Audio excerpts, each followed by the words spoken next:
L'aventure Selventure, on en parle tout de suite. Le capital risque est le thème de ce deuxième épisode des Nouveaux Décideurs.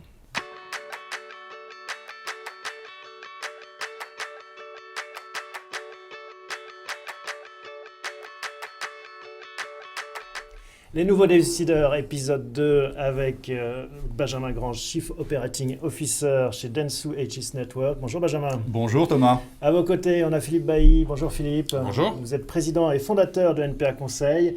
Une émission, je vous le disais, placée sous le signe du capital risque, l'aventure Selventure. Pour en parler, nous sommes ravis d'accueillir Romain Lavaux. Bonjour Romain. Bonjour Thomas. Vous êtes General Partner chez Partech Venture et à vos côtés Jean de la Roche-Brochard. Bonjour. Brochard. Bonjour Jean, associé du fonds Kima Venture. C'est le fonds de Xavier Niel.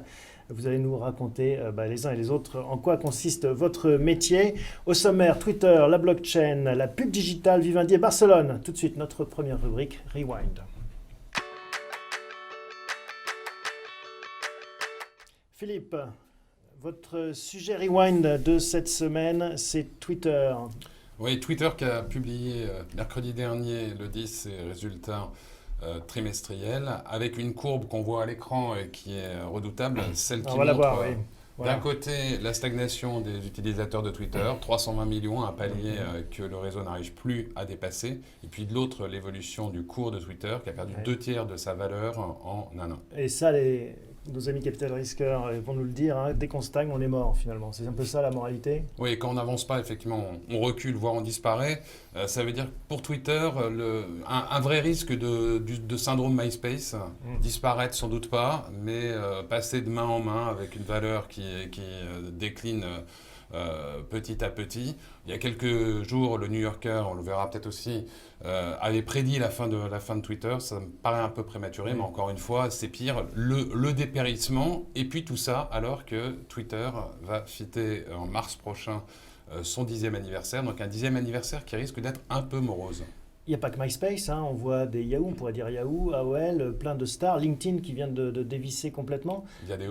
Viadeo, pour un exemple plus proche de nous. Ça, c'est l'angoisse pour vous, messieurs, de voir une entreprise comme ça, dont la croissance commence de façon exponentielle et puis arrive sur un palier. Je pense que ce n'est pas l'angoisse, c'est notre métier aussi d'accorder notre confiance à les entrepreneurs dans le fait qu'un jour, ils gagneront de l'argent. Quand ça ne se produit pas, la confiance dérape, que ce soit sur des titres cotés ou détenus par des VC. Donc Twitter, il y a un chiffre intéressant sur Twitter, c'est le niveau des pertes qu'ils ont annoncé. Parce que si on ramène ça par employé, c'est 130 000 $ de pertes par employé, c'est colossal. Alors que si on prend Google et Facebook, on est entre 250 000 et 300 000 $ de profit net par employé. Et ça vaut encore 13 milliards, Twitter, malgré tout, en bourse. Jean, vous pensez que c'est mort, Twitter ? Je sais pas, mais le produit n'a pas beaucoup évolué les dernières années. Et si on regarde un peu la courbe d'accélération de l'innovation, elle est de plus en plus violente. Les boîtes évoluent de plus en plus vite. Et soit on évolue, soit on change, soit on innove, soit on est mort. Et on le voit d'ailleurs avec Pandora, par exemple, qui est une web radio qui était très connue, très cotée aux US, qui commence à pas aller très bien. LinkedIn, il dévisse. Le produit non plus n'a pas beaucoup évolué. Twitter non plus. Ces boîtes-là, la seule boîte aujourd'hui qui cartonne tout en termes d'innovation produit, c'est Facebook. Et ça se voit dans les chiffres. Et qui est en train de les aspirer. C'est un peu l'étoile noire, le trou noir finalement de ces réseaux sociaux. Oui, celui dans lequel Twitter tombera peut-être, et en tout cas celui qui permet à Facebook d'étendre chaque jour un peu plus son empire. Twitter qui a rappelé Jacques Dorsey et qui a changé son algorithme aussi, ça est pas mal critiqué comme globalement, à chaque innovation chaque innovation produit que tente Twitter, ils se font tomber dessus par leur communauté, ils séduisent pas vraiment les annonceurs, même quand ils essaient d'aller dans leur direction, et c'est un peu le dilemme du moment. Bon, on retient ce chiffre, 130 000 $ de pertes par employé, c'est en effet colossal. Benjamin, vous allez nous parler d'une autre actualité qui vous a marqué. Alors c'est une actualité dont on commence à être familier, c'est le fameux blockchain. Oui, et pour revenir sur le sujet, je voulais revenir surtout sur un mariage qui a eu lieu le 1er décembre. C'est le mariage de Idurn et Mayel. Puisqu'en fait, si on le voit à l'écran, c'est le premier mariage qui a été non pas consacré, mais en tout cas enregistré sur la blockchain. Voilà, les deux heureux mariés. Voilà, les deux heureux mariés. Alors, c'est le faire part d'une union matrimoniale qui est un peu apatride, qui est d'un genre nouveau et qui en tout cas est presque ce qu'on pourrait appeler un nouveau genre de mariage, forme de mariage 2.0. Alors, la blockchain, pour mémoire, qu'est-ce que c'est ? C'est une solution de cryptographie logicielle qui vient s'ajouter à Internet et qui finalement permet d'authentifier un certain nombre de transactions, qui permet de sécuriser et donc, évidemment, qui permet de remplacer un certain nombre de tiers de confiance. Et donc, éventuellement, c'est pas ce qu'on leur souhaite, mais leur divorce. Et vous pourrez avoir dans votre historique de blockchain vos 10 mariages et 9 divorces ou le contraire. Peut-être. En tout cas, ce qui est intéressant sur la blockchain, c'est que quand on regarde la dernière étude du World Economic Forum, il souligne que c'est probablement l'une des technologies qui va révolutionner Internet. Alors, dans les années 2025-2027, ça reste évidemment encore flou. Et donc, évidemment, ça renvoie à une question que j'ai envie de vous poser, messieurs, c'est la blockchain. Qu'est-ce que vous en pensez ? Est-ce que vous investissez d'ores et déjà dedans ? Combien de millions de dollars sur la blockchain ? Alors, en ce qui nous concerne, on n'est pas encore millions de dollars. On a fait 2 investissements dans les sociétés blockchain, justement très découplées du Bitcoin. Parce que c'est tout l'intérêt, c'est que la blockchain s'est émancipée du Bitcoin. Alors, l'une dans le domaine des paiements mobiles, en Afrique en particulier. Donc, utiliser la blockchain pour faire des paiements mobiles sans tiers de confiance, c'est-à-dire sans banque. Donc, c'est l'intérêt de la chose. La deuxième, c'est une société un peu plus fondamentale qui fait de l'infrastructure blockchain. Elle fournit les pelles et les pioches pour les gens qui veulent développer des applications sur la blockchain. Ces fameux miners ? Non, c'est pas les miners. Les miners sont le domaine du Bitcoin. Là, on est vraiment sur l'infrastructure logicielle. Ils travaillent avec Microsoft et autres. Et donc, eux, ils vont fournir le logiciel à des gens qui vont imaginer des applications blockchain. Alors, c'est assez varié. Il y a évidemment la banque. C'est pas évident de se positionner sur la banque, parce qu'à la fois on dit qu'en 2020 il y aura 20 milliards d'économies à réaliser par les banques, ne serait-ce qu'en traitement de back-office, etc. Mais comme aujourd'hui elles se rémunèrent essentiellement sur les frais de transaction, et que la blockchain permettra d'éliminer, en fait, de faire de la transaction une commodité, quid du business model de la banque une fois qu'elle a adopté la blockchain. Et surtout quand il y a des taux zéro, c'est difficile après de gagner de l'argent. Et on voit des nouvelles startups qui utilisent la blockchain. Alors, il y en a une qui utilise la blockchain pour de la traçabilité de diamants. Donc là aussi, ça fait partie des transactions notariées. Mais tous les business intermédiaires peuvent se réinventer autour de la blockchain, finalement. Voilà, exactement. Partout, il y a de la centralisation, de la réconciliation. Jean, vous avez fait des deals blockchain ? On a fait Paymium chez Kimar. Après, les sujets blockchain, on les regarde mais avec beaucoup de précautions parce qu'il y a une problématique d'usage. La blockchain en tant que telle, sauf dans le cadre d'une infrastructure pour servir des grands groupes, ou alors dans un usage précis comme celui du paiement, si on n'a pas d'usage en face, ça ne sert pas à grand-chose. Donc on regarde un peu les boîtes qui se créent autour de ça, il n'y en a pas beaucoup aujourd'hui. Tout le monde en parle, tout le monde essaye d'imaginer des usages, mais il y a encore peu de business qui se créent. Il y a un jeune garçon qui a 18 ans qui s'appelle Louison Dumont, qui est basé à SF, qui a créé... SF, c'est San Francisco. Ouais, San Francisco, pardon. Ouais. Qui a créé une petite boîte qui s'appelle Bitproof, qui permet donc de faire des actes notariés en ligne, très simplement. Il avait du mal à trouver un usage, et il a commencé à bosser sur une boîte qui s'appelle Hire Peter, qui est en fait une solution qui est un avocat en intelligence artificielle, qui va vous sortir des contrats juste avec de simples instructions par email, et vous générer la transaction par email automatiquement entre deux parties. Et là, c'est un vrai usage. Donc, intelligence artificielle, plus évidemment natural language processing, plus blockchain, égale business pour interrogation. C'est plus compliqué que de simplement investir dans la blockchain. Bon, voilà donc pour notre rubrique Rewind. Je rappelle que vous pouvez poser toutes vos questions. C'est une émission en direct à nos invités en utilisant le chat à côté du player. On passe tout de suite à la seconde partie, Pixel.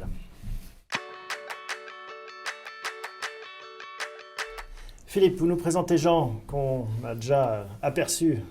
Oui, Jean qui a terminé en 2008 des études de management stratégique international à la Sorbonne et à Wiesbaden.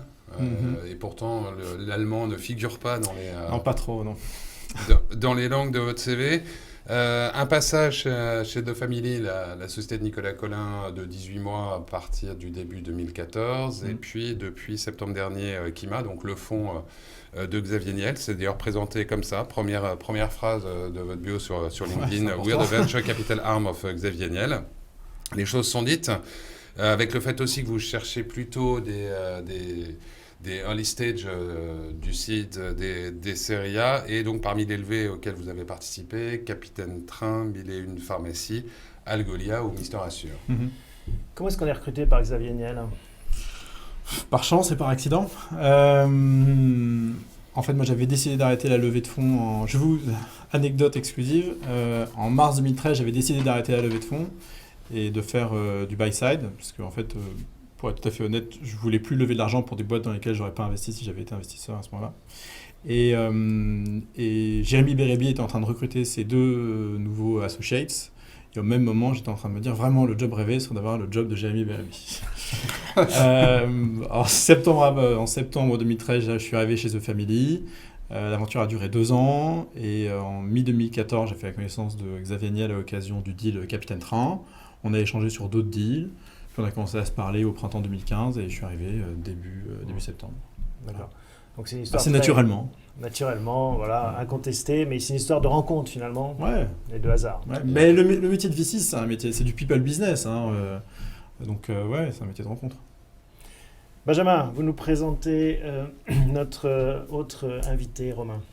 Alors, Romain Lavaux, vous avez une carrière extrêmement brillante dans l'industrie. Vous avez commencé par Polytechnique, vous êtes sorti en 1994, puis ensuite vous avez enchaîné l'industrie aéronautique, EADS, Ariane Space. Vous avez travaillé pour les satellites géostationnaires, pour un certain nombre de simulations pour les sous-marins.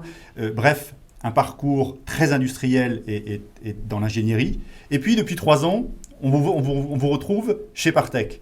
Et donc, la question qui se pose naturellement, c'est comment devient-on VC ?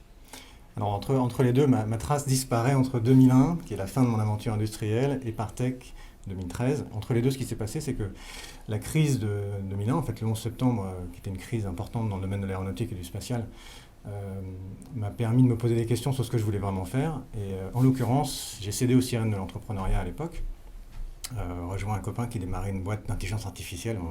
On osait à peine prononcer ces mots-là après la bulle. Avec 2 chercheurs, on s'est lancé sur des applications industrielles, c'était du logiciel. On a eu la chance de lever des fonds 1 an plus tard auprès de 2 fonds, un en Angleterre, un à Paris, c'était Partech Ventures. La boîte a ensuite agrandi, on l'a emmené aux États-Unis, acheté par Dassault Systèmes en 2011, le temps d'intégrer les équipes et recyclé par Partech. Et comme disaient les gens, c'est un people business, on se recrute entre gens qui se connaissent. Un partnership, on est extrêmement dépendants les uns des autres, il faut avoir un vrai capital confiance a priori, parce qu'on partage les gains, mais les risques, les décisions de tous les jours. Et donc ça s'est fait aussi très naturellement. Ce n'était pas un plan de carrière prévu. D'ailleurs, je pense c'est très rare de trouver des gens qui sont dans le VC et qui avaient planifié ça à l'avance. C'est-à-dire que ceux qui nous regardent et qui voudraient faire ce métier ne peuvent pas se dire tiens, je vais faire telle école, taper à telle porte et puis essayer de rentrer. Bah si, il faut qu'ils reverse engineer la manière dont les VC sont arrivés à leur poste. Donc le meilleur chemin, et on en discutait avec Romain avant, c'est d'avoir été entrepreneur. Peut-être probablement c'est un critère. Est-ce que c'est bien d'avoir été entrepreneur finalement ? Est-ce qu'on n'a pas trop d'empathie finalement pour les gens qu'on va financer ? C'est utile d'avoir de l'empathie. Enfin, après, c'est exactement ce qu'attendent aussi les entrepreneurs de l'autre côté. Il est fini le temps où ils s'adressent à un VC comme ils s'adressaient à un banquier. Ils veulent quelqu'un qui va travailler avec eux. Donc c'est important d'avoir justement cette empathie et idéalement de l'expérience pour les accompagner. Est-ce que ça veut dire que quelqu'un qui rentre analyste dans l'un de vos fonds, en gravissant des échelons, il a peu de chances de finir associé ? Alors, Attendez, ils vont plus recruter les juniors, ils en ont besoin. Non, officiellement, oui. Non, les faits prouvent que c'est pas un chemin linéaire. C'est pas comme dans un cabinet de conseil, on gravit des échelons et c'est prédéterminé. D'ailleurs, il n'y a pas vraiment de hiérarchie, c'est très très plat les fonds. Il y a des partenaires, les analystes, mais c'est pas des grosses équipes. Donc, c'est des petites boîtes, on bosse tous ensemble. Typiquement, un analyste, il sort de l'école, une école d'ingénieur, une école de commerce. Il a au départ une envie d'entreprendre, c'est ça qui est paradoxal. Et il va aller de ce côté de la table pour se former, voir énormément de business models, voir aussi ce qui fait tilt dans la tête des VC.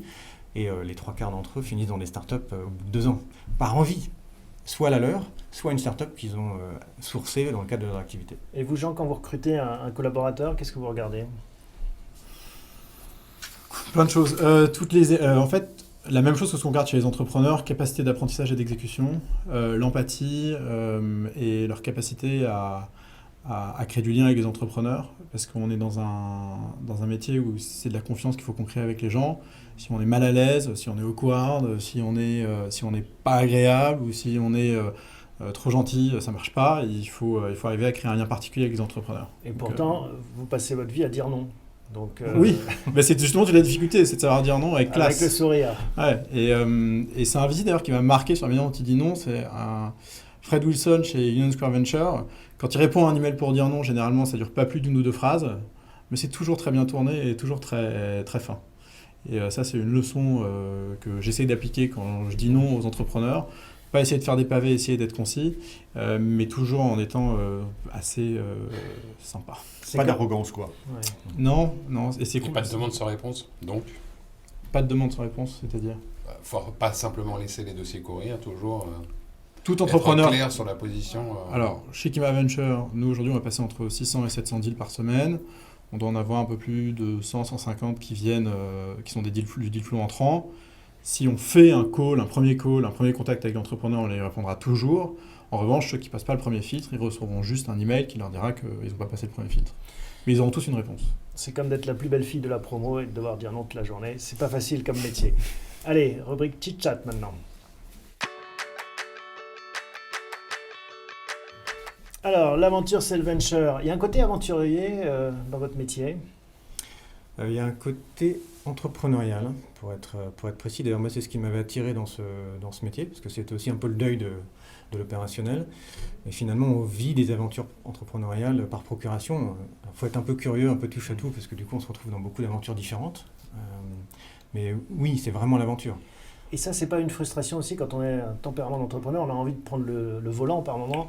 Une frustration, un danger d'ailleurs peut-être aussi, de vouloir prendre Il faut le surtout volant pas le à la faire. place de celui Moi, mon danger, et justement, j'essaie de vraiment d'y penser tous les jours, ce serait d'appliquer ce qui a éventuellement marché ou pas marché, dans mon cas, 10 ans avant, aux startups d'aujourd'hui, ce serait insensé. Voilà. Donc au contraire, il faut faire abstraction de ça. Non, je me récupère dans la manière dont on gère aujourd'hui par Tech Venture comme une startup, en permanence en train de lancer des nouveaux projets, etc. Alors ça, c'est une différence entre vous deux, et c'est pour ça qu'on trouve intéressant de vous réunir. Vous avez, chaque fonds a un peu une philosophie différente. Et vous, en effet, forcément, chez Partech, vous devez aussi séduire des investisseurs. Hein. C'est comme ça que vous financez ceux que vous accompagnez. Quand on est dans le giron d'un Xavier Niel, on n'a pas ce problème d'aller convaincre quelqu'un de financer ses deals. On a la confiance de Xavier, ce qui veut dire qu'il ne faut pas le décevoir. Donc, chaque deal qui passe entre nos mains est systématiquement validé par Xavier.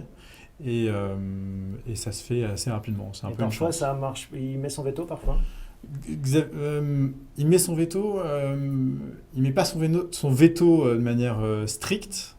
Mais quand il y a un sujet sur lequel il pense qu'il faut réfléchir une seconde fois, il va le dire. Et donc, en général, vous ne le faites pas. Ça veut dire, réfléchis bien. Si vraiment tu penses qu'il faut le faire, reviens vers moi. C'est quoi la proportion des deals sur lesquels ils vous demandent une deuxième réflexion et qui vont au bout ? Peu. En réalité, il accepte beaucoup des deals qu'on lui présente, et nous, on est quand même une équipe de 4. Tous les deals qu'on fait sont présentés à l'ensemble de l'équipe, et ensuite, chacun décide de pousser le deal vers Xavier ou pas. On a ce qu'on appelle un feu vert, qui est un email récapitulatif avec l'équipe, le business model, le marché, le montant qu'on va investir, les conditions. Et ensuite, il nous répond oui ou il nous répond bof. Réfléchis. Benjamin. Alors, chez Partech, Romain, le process de décision pour finalement valider un deal, comment il se passe ? Est-ce que c'est une discussion entre associés ? Est-ce que c'est vous qui décidez ? Non, c'est toujours une décision entre associés. C'est un modèle d'ailleurs assez particulier. Je pense qu'on est le seul ici à avoir maintenu cette unité de décision, bien qu'on ait des bureaux de manière transatlantique. C'est-à-dire que c'est les 9 partenaires de San Francisco, Paris et Berlin qui prennent les décisions, tous ensemble sur tous les deals. Et donc le challenge, c'est d'arriver à maintenir ce niveau. C'est un peu la Commission européenne, donc. Pratiquement, tout en le faisant rapidement, parce que autant pour un deal de growth, mettre 30 ou 40 millions, on a le temps de décider, autant pour un deal de seed où on met quelques centaines de cas euros, il faut aller vite. Et donc ça a été un challenge. On arrive à le faire parce qu'encore une fois, on se connaît tous très bien, on sait lire entre les lignes et on se fait confiance. Mais c'est un vrai consensus. Mais est-ce qu'il y a une recette qui est un peu toujours la même, un mode d'emploi ? Quand on va chez Partech, on sait qu'il faut cocher telle et telle case, ou est-ce que finalement il y a un spectre assez large ? Alors, il y a un spectre assez large. De fait, on investit dans vraiment beaucoup de secteurs différents. En revanche, toujours dans la technologie et le digital, on reste quand même dans ces thématiques. En revanche, je pense que chaque fonds a ses marottes, à ses thématiques du moment, a aussi son portefeuille, puisque une fois qu'on a pris la décision d'investir dans une société, on va rarement investir dans les concurrents. Donc nous, on a une centaine de boîtes au portefeuille, donc ça commence à créer quelques barrières. Et vos marottes, alors, si on s'arrête Alors, ça, c'est mes marottes 2016, mais en ce moment, c'est un peu comme tout le monde, la réalité virtuelle. Tout ce qui tourne autour de la blockchain, donc c'est pas un hasard si on a commencé nos investissements dans ce domaine. L'intelligence artificielle, moi, il se trouve que c'était mon domaine, donc je suis content de voir aujourd'hui devenir un peu mainstream. notamment les applications consumer de l'intelligence artificielle, c'est encore le début, et puis la santé. J'allais dire, sur la réalité virtuelle ou sur l'intelligence artificielle, on est plutôt sur de l'amont de chaîne que sur du product consumer à date, non? Oui, complètement. C'est des investissements d'amorçage aujourd'hui sur la réalité virtuelle, avec, un peu comme sur la blockchain, des usages qui sont encore à inventer. C'est un mix de hardware et de software où tout le monde essaie de développer en même temps, pas évident. On sent que ce sera gros. Magic Leap qui vient de lever 700 millions, ils sont 500 personnes, ils n'ont pas encore révélé au monde entier, seulement à quelques journalistes, ce qu'est leur produit, et ça paraît incroyable. Donc on sait qu'il y a des vraies disruptions, on ne maîtrise pas encore à quel point ça va impacter notre vie. C'est encore plus gros qu'Uber. Le fait d'avoir travaillé dans l'industrie, Romain, est-ce que ça vous préfigure sur un certain nombre de deals? C'est-à-dire que vous êtes plus sensible à tout ce qui va être dans l'algorithmie, dans tout ce qui va être hardware, dans tout ce qui va être cryptographie, les satellites, ou finalement vous arrivez à avoir cette ouverture assez large? Alors, c'est évident que quand j'ai la chance de tomber sur un projet aéronautique qui soit porté par un X, volant, roulant ou flottant, c'est sûr que j'ai une affinité particulière. Ensuite, je pense que l'industrie m'a plutôt appris à quel point c'est difficile de travailler avec des startups quand on est dans l'industrie. Donc j'ai un regard, peut-être la barre est un peu plus haute sur les startups B2B, dont les clients sont justement les grands groupes. Parce que je mets un peu un bémol sur les business plans affolants où on pense qu'on va vendre en 3 semaines à un grand groupe. Voilà. C'est tout. Peut-être pour prolonger d'ailleurs la question de Benjamin, quand des dossiers arrivent chez Partech, la répartition des dossiers, elle se fait comment? De manière aléatoire? Vous avez chacun vos domaines et vos spécialités? Alors, chacun, elle ne se fait pas de manière aléatoire. En général, il faut savoir que nous, il n'y a que 25% des dossiers qui viennent. 75%, on va les chercher. Donc du coup, ça se fait naturellement, c'est la personne qui a été la chercher qui va l'apporter. Dans ceux qui arrivent, effectivement, ça va être, on a tous un peu des domaines d'expertise et des affinités. Et donc, quand un dossier arrive, on en parle le lundi et on dit ça c'est un tel. Jean, on parle aussi de la bulle, on voit les secousses sur les marchés financiers. Il y a eu ce sujet sur la bulle, sur les licornes, sur les valorisations Internet à nouveau. Votre avis là-dessus? Le sujet éternel.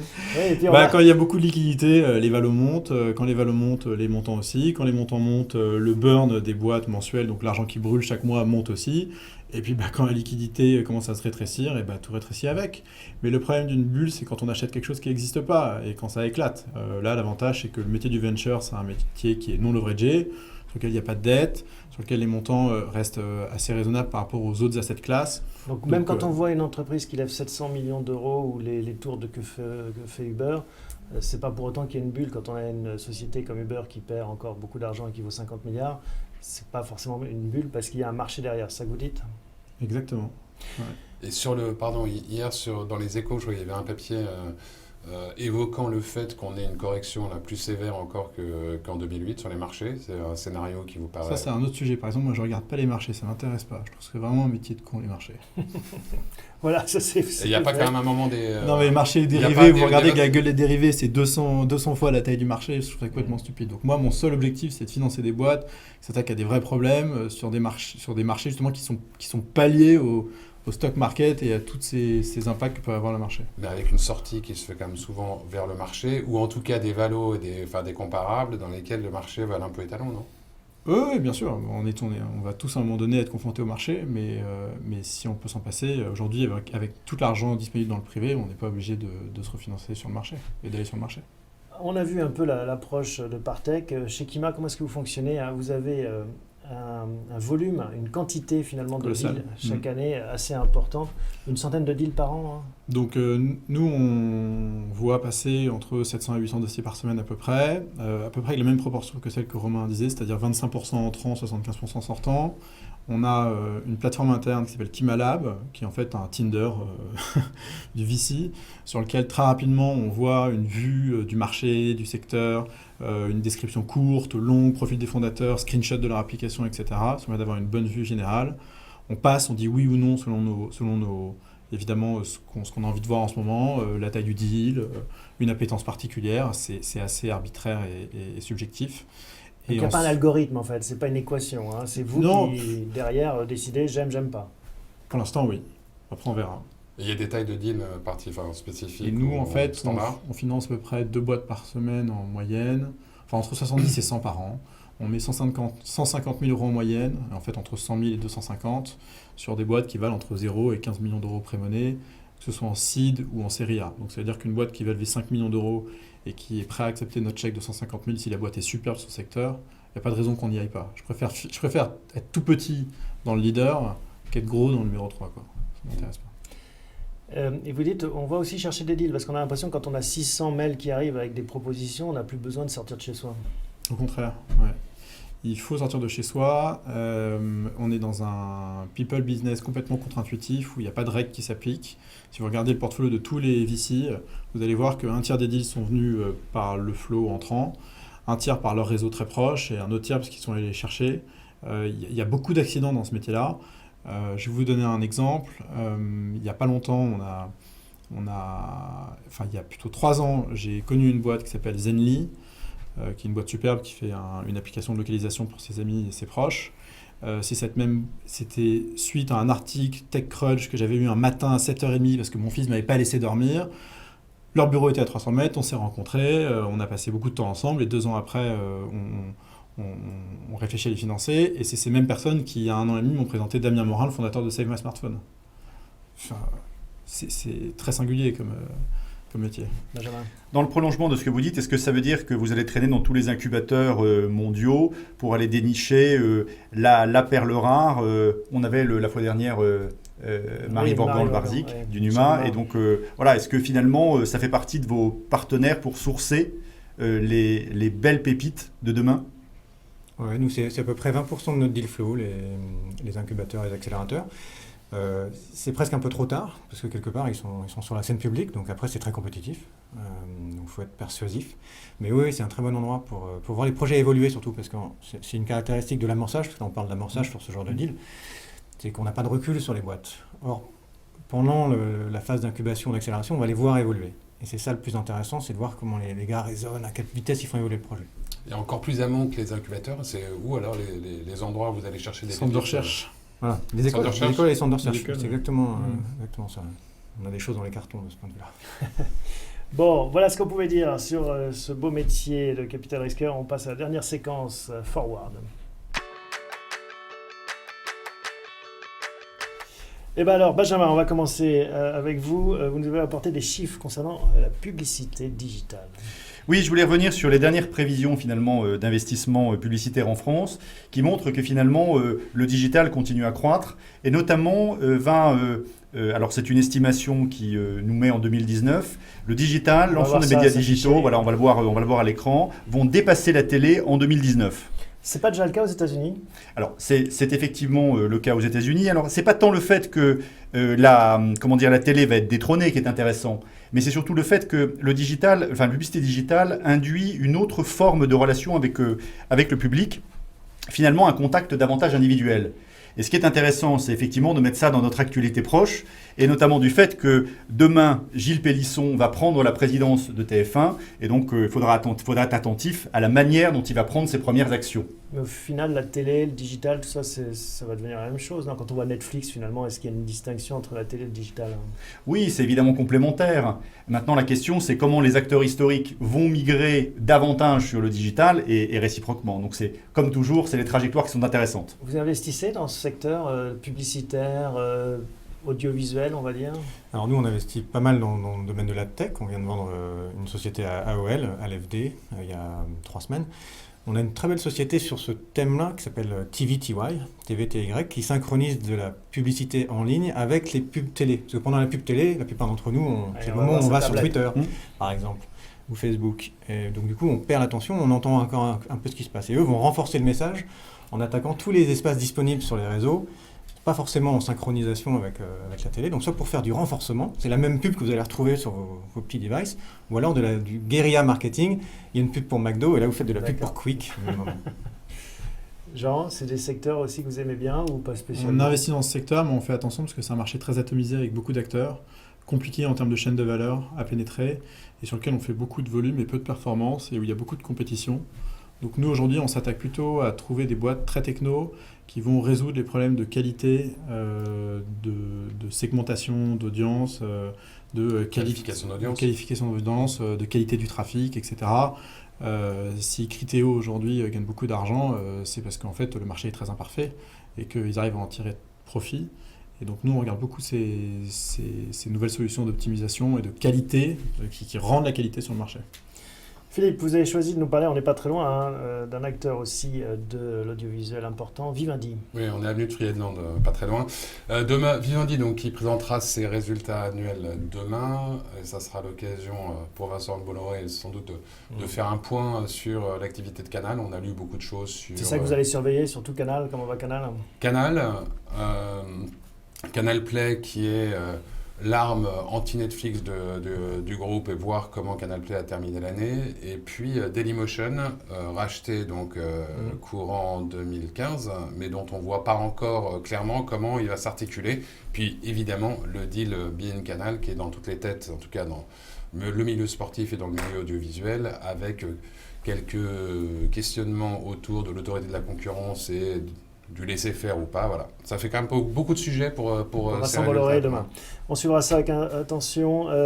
Barcelone aussi, c'est sur votre agenda? Oui, à partir de lundi, c'est le Mobile World Congress et ça va être l'occasion de, comme chaque année, à la fois de voir les industriels sans doute venir dévoiler quelques nouveautés en termes de smartphones, de tablettes, et avec aussi et surtout peut-être tous ceux qui font les services qui se déploient sur ces tablettes et smartphones.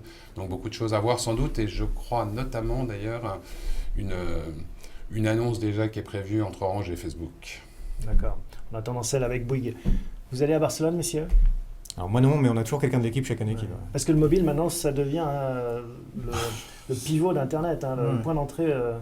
Mobile first. Mobile first. Moi, j'y serai la semaine d'après. En fait, j'utilise le Mobile World Congress pour demander à tous mes contacts qui sont là-bas de me remonter les bons deals, et puis je vais les voir la semaine d'après, il y a moins de monde, on est plus tranquille. Pour signer.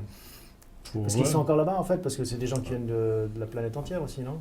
Oui, mais il y a beaucoup de boîtes à Barcelone qui sont très bien, et il y a beaucoup de boîtes internationales aussi qui vont rester la semaine d'après pour continuer à discuter. Donc moi, j'y vais juste le jour de la clôture pour la semaine d'après. Sur le mobile, ça représente les plus gros deals maintenant que vous faites C'est inversement, on ne fait pas de deal si ce n'est pas sur mobile, d'une manière ou d'une autre. Est-ce qu'en même temps, c'est pas dans le mobile aujourd'hui qu'on a le plus besoin de l'acte de foi presque du pari de Pascal, avec des sociétés qui génèrent des usages colossaux, mais en face des niveaux de monétisation qui sont souvent encore un peu faibles, et donc des niveaux de profitabilité qui sont par acquis, quoi. Oui. Ça fait aussi partie de notre métier de prendre des paris, donc tout ne fonctionnera pas, mais aujourd'hui, quand on regarde les chiffres, l'audience elle est sur mobile, donc on va pas aller faire des sauf sur PC. On va pas dire le contraire. Benjamin, une dernière question? Oui, le mobile, on voit qu'il est très développé en Asie, avec des plateformes un peu différentes, des WeChat par exemple. Est-ce que vous allez regarder un peu ce qui se passe en termes d'usage, pour finalement avoir un temps d'avance par rapport à ce qui se passe en Europe ou Non, c'est deux usages différents. Donc en fait États-Unis, Europe, des usages similaires, mais Europe, Asie, deux usages différents. Un produit chinois ne marchera pas pareil en Europe et inversement. Et d'ailleurs, nous, nos meilleures boîtes dans le mobile font appel à ce qu'on appelle des area champions dans ces pays-là pour bien comprendre la culture et comment s'intégrer dans ces cultures-là. On a un cas d'école qui semble nous donner raison pour l'instant, une grosse boîte de dating coréenne qui s'appelle iHome, qui a inventé en gros le dating entre amis d'amis. Utiliser les réseaux sociaux à des fins de dating, du slow dating, on va dire. Donc un peu le contre-pied de Tinder. C'est bien ça aussi pour les VC, hein. C'est pas mal. Spécial Saint-Valentin. Voilà, donc nous on finance une société, c'est des Français basés à Londres, la société s'appelle Once, c'est une app de dating, donc calquée sur ce modèle coréen, et pour l'instant les métriques au bout d'un an semblent nous donner raison sur le fait que ça puisse se reproduire en Europe. Bon bah voilà, c'est le charme de votre métier, la règle c'est qu'il n'y a pas de règle. Merci messieurs de nous avoir rendu visite, merci à vous deux, et merci. Puis on se retrouve dans 15 jours pour un prochain épisode de Nouveau Décideur. À très bientôt.